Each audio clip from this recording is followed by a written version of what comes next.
Gidatuta gehienetan, sinesgarritasun, agertutasun beldur bat lortuz. Denbora espazio fikziozko eta ere fantastikoen eta egunerokotasun banalenaren arteko oreka horretan datza esango nuke liburu hauen, ipuin hauen lorpenetako bat. Laugarren hitza ez uste, batuko nuke. 39 ipuin kontrazalekoarekin berrogeik, ez kontatu ez badut, bildu ditu Ibanek eta guztiek lortzen dute irakurlea ez ustean harrapatzea.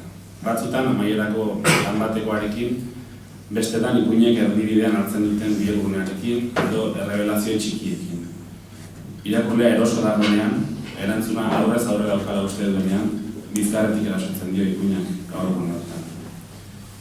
Bosgarrenik eta F letran fikzioa eta haren fantasia batera doaz nire historitxo honetan ez. Aske dabil oso aske zaldua narrazio hauetan eta trebe fikzioak eskaintzen dizkion baliabide ugari eta askotarikoak erabiltzen. Literatura izatekotan fikzio narratiboa dela uste duen egile baten lana da.